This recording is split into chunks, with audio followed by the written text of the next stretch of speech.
Welcome back to Ben Unscripted. Today's video is for the chosen ones. I feel that I need to remind you that your life will be different. Don't let this shock you. This is how things are supposed to be for you. So, so 6 things that I can guarantee will happen to you if you are the chosen one. Many things in your life will not make sense. Many things in your life will just not make sense. You will go through things that other people can't even imagine. At times you will sit and think, how did I even make it through that? How is it that I made it through that when everything was against me? You will know that when you were in that situation, you didn't see no way out. You didn't know how you will get out of it, but somehow you always make it out. Second thing, your life will not be linear. Yours will not follow the rules made by man. You will jump through things that other people can't even imagine. Rules will be changed for you. I'm a living testimony. I've seen this happen where there are rules, that have been placed by men on earth. But when it comes to me, when my name is being mentioned, rules will be changed. Your road will be full of more downs than ups. You will feel as if the world is against you, as if you are carrying the whole world around your shoulders. But I want you to understand that this is all part of the plan. This is all part of your pruning. This is all part of your training, of your preparation to where you are going. This is all part of the plan. God is perfecting the person that you are supposed to be. A plan of perfecting you to become the person that you were born to be. What I'm trying to say is your journey through life will not be easy. None of this will make sense when it's happening. None of it will make sense when it's happening. You will feel alone. You will feel abandoned. You will feel misunderstood. You will be confused. You will be confused. It's the most isolating thing that you can experience. But even that isolation is for a reason. Because you need to be on your own for this journey to take place. You can't afford to be surrounded by many voices. You can't afford to be around the wrong spirits. You need to be in the right state of mind. Your mind needs to be clear. You need to be able to hear the voice of God speaking to you. I need you to be rest assured that as much as this doesn't make sense at all, as much as nothing makes sense, one day it'll make sense. Number 3, you will be misunderstood. It'll feel like everywhere you go, people just don't understand you. You can be the best person in the whole entire world. You can be the kindest. You can be the most helpful person, the most understanding person. But you will find that people just judge you. People just misunderstand you, and they make judgments, and it hurts, because you know that you are a good person. You know that you've got a good heart, and you know that you wish everyone well. You know that you're not jealous of anyone, and you just want everybody to succeed, but they won't see it that way. But this is part of your journey. You'll be overlooked. You will be downright disrespected by many people. You will be hated just for the mere fact that you exist. This is the price that you need to pay. This is the price that you need to pay. Remember, in all of this, all the greats that we know, all the people that we celebrate, people that have been celebrated throughout all our lives. They went through this journey. When they started in whatever endeavor they were doing, in whatever they were standing up for, people misunderstood them. People hated them. People talked bad about them. And this is just a price that you need to know, that you need to pay. People see the glitz and the glamour. They don't understand the in between. They don't understand the sleepless nights. They don't understand the tears on your pillow. They don't understand the hurt. They don't understand, they don't understand the mess that you had to go through. All they see is the glitz and the glamour, and they think, oh, he's so blessed, or she's so blessed, or what a great person, without understanding, all the tears that you've cried, without understanding how hard the journey has been on the person. I need you to understand that there is a price to pay. There's a price to pay to succeed as the chosen one. There's a price to pay to be celebrated and honored. Chosen one, even relationships will be chosen for you. The person you're going to marry will be chosen for you. The person you are dating is going to be chosen for you. Here, you can't afford to make mistakes here. You cannot afford to make decisions based on your feelings. You cannot afford to make decisions based on your emotions when it comes to relationships, because that's not going to help you. This is where you need to completely surrender and give it all to the higher power and say, not my will, but yours. It's difficult because our heart is a liar. Even the Bible says so.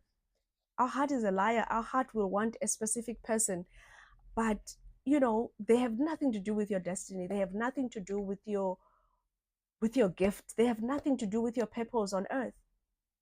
And the only thing that they will do in your life is to destroy you. They will not. God will never allow you to be with someone who is not going to support the purpose that is put inside of you.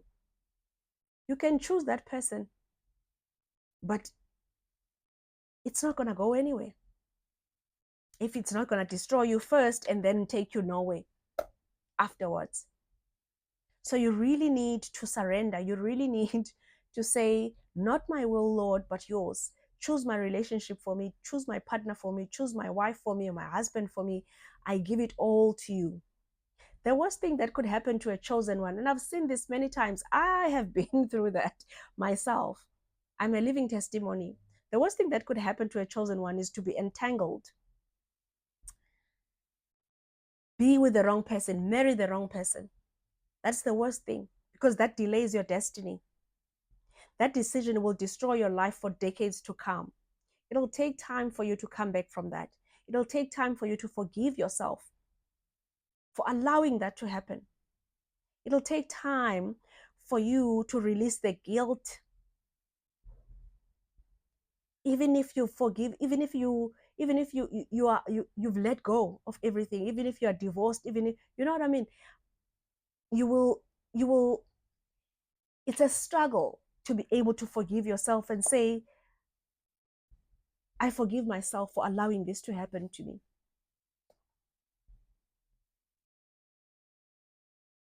It takes time. It takes time to release the guilt. It takes time. It takes time. But it's possible. And you will get through it. So what I'm trying to say is, it's much better to let go and let God. You see, He's omnipresent, omniscient. He sees what we don't see. He knows what we don't know. He hears conversations we don't hear. He can see everything. So why not just let Him take control then? Why not let Him do what's best for you? Because He knows what's best for you. I promise you, 99.9% of the time, we don't know what's good for us. We think we know, but we don't. He knows best. Remember, he's the only one he's the one who created humans.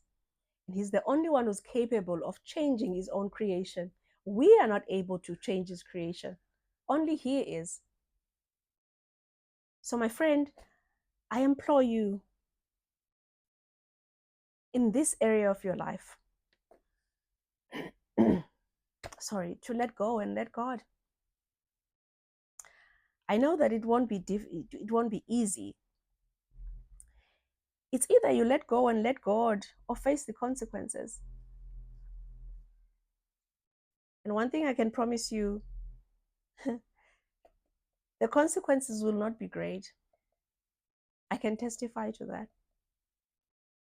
The consequences of going with your own will, the consequences of listening to your heart and following your emotions. Listen, I have lived to face the consequences of my wrong decisions. And right now, at this stage of my life, I can't afford to make that mistake again because I know how painful it is to get out of that. I know how painful it is to release the guilt. I know how painful it is to think back and realize that God was not there, and realize that I made that decision, but I skipped God. God was there, but I skipped him. I didn't ask him. But only when things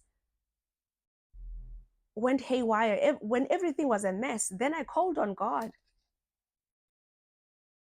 But God was not there in the beginning. Anything that starts without God will not end with God. If you want God to be in everything in your life, then don't make any decision without him. It's simple. Ask him, ask him for it, ask him before you do anything. Ask him, get confirmation. Be sure that he said yes. If you're not sure, keep praying. If you're fasting, keep fasting until you get the answer. You know how you'll get the answer? You will be at peace with whatever decision you made. You will be in complete peace. You won't be asking yourself questions. You won't be doubting anything. You will know and know and know for sure that this is the right decision. This is the path that I need to take. This is the person that I'm supposed to be with. This is the country that I need to move to, or whatever it is that you're praying for. I need you to understand the fifth thing that is guaranteed to happen to you is that your friendships will be chosen for you. Now, I'll be the first one to admit I didn't know this. I didn't know this. I thought, it's important for me to keep friendships that I grew up with. It's important for me to keep friendships, that I've been through things with, that I've shared things with, I've shared life with. But no, that's not the case. That's not the case. God didn't want anyone or anything that is not, that has nothing to do with my gift. He didn't want that next to me. I had to realize that, well, it's, I don't hate anybody. I don't have that in me to hate anybody. But I had to understand that some people in my life were there for a season, and that's okay. When their season is over, I need to let them go. I need to lovingly let them go. I needed to understand that I cannot afford to be attached to the memories that I've shared with them. They were all great, but it's time for them to go. It's time for them to be dropped off from my train of life. As they hop off, there will be people that will hop on. There will be my destiny helpers. There will be people that will accompany me in the path that God is putting me through each and every year. So I needed to understand that, chosen one, you are not supposed to have lots of friends. It's just not possible. You cannot do the things that you are meant to do on this earth. You cannot live in your purpose. You cannot use all your gifts if you are surrounded by many humans around you. It's just not possible. You're not supposed to have lots of friends, and you shouldn't feel bad about that. That's okay. Your circle is supposed to be small if you have a circle at all. And all of these people around you, they need to make sense. You cannot afford to have people that you are not sure of around you. It's quantity over quality. That's what I had to understand, that, you know, doesn't matter if there's only one or two for that matter. It's the quality that matters. Am I free to talk to these people about anything? Can I share, can I share the deepest, darkest, things in my life? And I had to sit and realize that, Faith, you cannot do this with five people. That's why now I only have one friend, and I'm okay with that, because I know that I can be naked in front of that woman. I know that I can be myself in front of her. I know that I can tell her the truth. And even if I don't tell her the truth, my friend can see right through me. It's nice to have that. It's nice to have someone who can hold your hand. It's nice to have someone that you can be real with. I don't know how you can do that with a lot of people. Now you need to understand that you can love everybody. You can love everybody and wish them well. But to be honest, they don't have to come close to you. They don't have to come near you. They don't have to be that close to you. You can love people from afar. You don't need to fight with anyone. Many of you are able to feel people's energies. Many of you, wherever you go, if you go to a mall, if you go to a place that is, that is full of people, you can feel people's energies. As a result, you're not comfortable when you're there. That's why you get, you get emotionally exhausted after you've been to a busy place. It's because you are picking up all these energies, and some of them are draining you. That's why you need to come home and recuperate. You need to be, you feel emotionally exhausted. You you know you just you're just tired. You're not tired because you've been walking up and down the mall, or you've been to a funeral, or you've been to a conference. No, you're tired because of the energies, because you pick up good, you pick up evil. You can see right through people. You can see right through the lies they tell. You can see right through the the the, the fakeness in this world. When someone is saying something, you can just see right through them, like, ah, so all of these things are making you tired, are making you exhausted. So that's why you need to go back to your safe space and recuperate and cleanse your energy. And it'll take time for you to you need to get yourself back together. You need to be, you need to be yourself again before you are even able to go out and meet humans again. So it's important for you to guard your energy. It's important for you to guard your peace. It's important for you to guard your heart, because being in loud spaces for you is just not for you. You might have done it before, but at this point in your life, being in loud spaces is the worst thing that could happen to you. You are more happy in peaceful spaces. You are more happy in quiet environments. You function better when it's quiet because you need to hear your soul. That's why it happens. You need to hear your soul. You are more productive when you're alone. You are more productive when you're in your own space or with people that feel like home. That is why your partner, your husband, your wife, your friends need to be chosen for you, because they need to feel like home. When you come back home, when you come back to your home, even the person that you left at home needs to feel like a home. Remember, you are the light, and the light always attracts darkness. Most of the people that you will attract in your life will pretend to be the light. But the very reason why they're attracted to you is because you are the light. That's why they attracted you in the first place. Well, They may be attracted, but that doesn't mean that you must keep them in your life. That doesn't mean that you must bring them close to you. That doesn't mean they need to have access to you. Again, you can love people from far, and that's okay. And you need to be okay. You need to be okay with that. Even with friends, you need to put up your boundaries as high as you can because you're a giver. You don't have limits. Takers don't have limits. Givers also don't have limits. That's why you need to put up your boundaries. That's why you need to make sure that those boundaries are as high as you can put them, because you even feel bad when you have to say no, when you've been invited somewhere and you don't feel like going. You feel bad. You don't need to feel bad.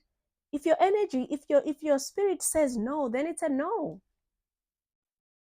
I remember last year I went to some birthday party that I was invited to, and my spirit said no. Even when I received the invitation, my spirit said no. But no, faith went on, because this lady sent me a message on the day and said, I hope to see you there. I mean, I didn't RSVP, so I would I would expect that she knows that I'm not coming if I don't RSVP, and we've been given the whole week to do that. But I felt guilty when she sent me this message on the day, and I felt like, oh, she must really want me there, or maybe she doesn't have enough people that would go there.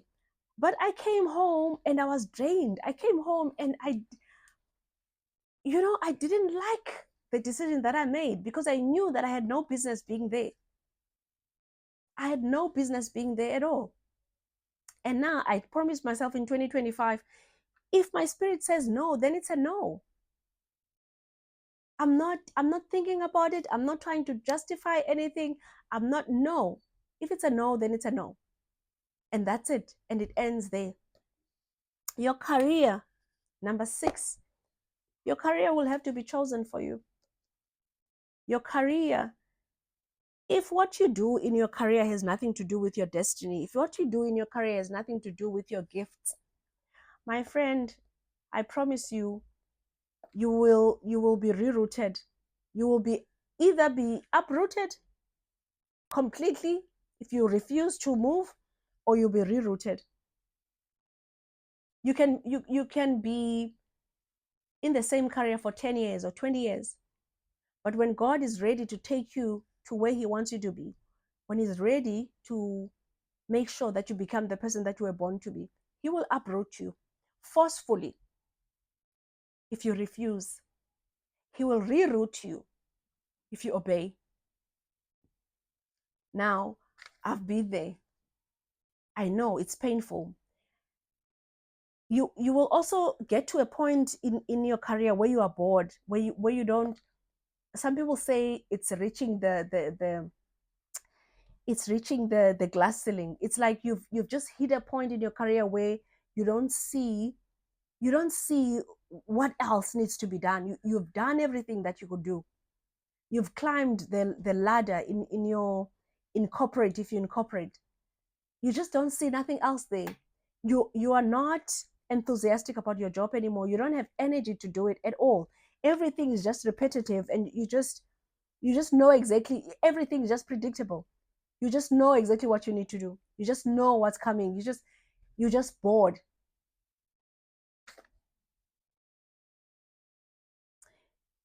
This also happens where you feel deep down, as much as you are good at what you do, as much as you've been excellent, as much as you've succeeded for years and years, and you are the best in your field, but you feel deep down that there's more, man. There has to be more in this life. There has to be more than what I'm doing.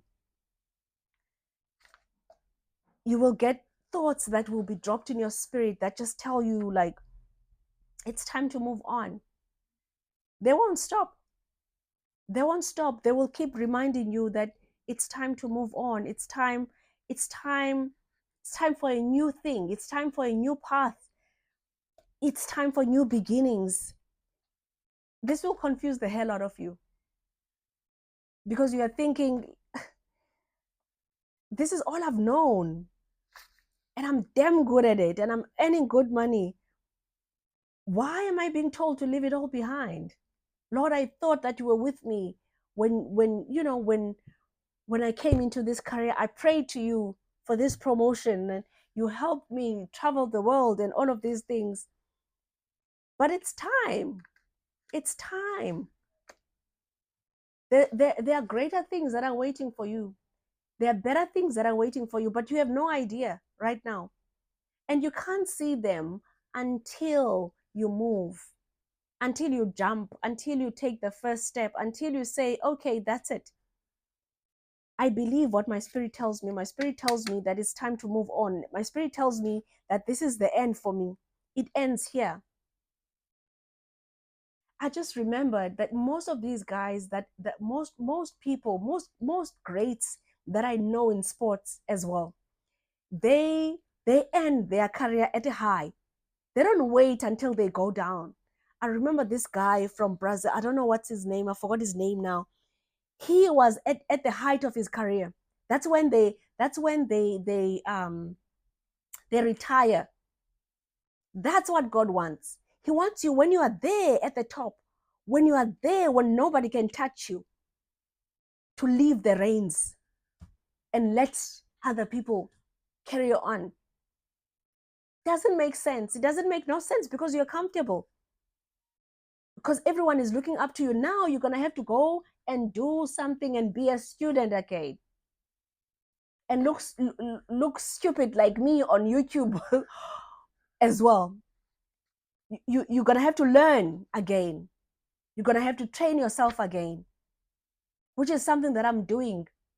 I know that I I am probably the cringiest person, at least when I watch myself. But I know that this is all part of the pruning. I know that I'm getting better and better each and every day. And I know that God is with me in whatever I do. I know that God is with me in this. So I'm not worried. I know that I'm being trained to become the woman that I'm supposed to be. So as cringy as I may sound, as imperfect as I may be, that's fine. That's my journey. One day I'm gonna look back at this and be proud of being able to turn on the mic and being able to to set this up so that I can be able to speak. We all have our own journeys. Mine happens to be this one. I don't know what yours is, but it's that thing that keeps you awake at night. It's that thing that you do, without even trying. It's that thing that comes natural to you. It's that thing that that you've always known that you were supposed to do with your life. That's what it is. Sometimes you will sit and just think like, Lord, I've cried so many tears. I've prayed so many prayers. I've fasted and I've trusted you, and you came through for me time and time again in my career. I'm here right now. I'm as high as I can be. Why would you want to take me from this? Why would you want to drop me? But he knows best. He knows things that you don't know. He sees things that you don't see. All he needs is for you to be obedient. All he needs is for you to trust him. If you refuse and hold on, if you want to hold on to the comfort, if you want to hold on to the predictability, if you want to hold on to the salary when God is trying to move you, if you want to hold on to the mundane, if you want to hold on, if you want to hold on to anything, one thing I can promise you, it will be stripped, it will be taken, it will be removed from you in the most painful way.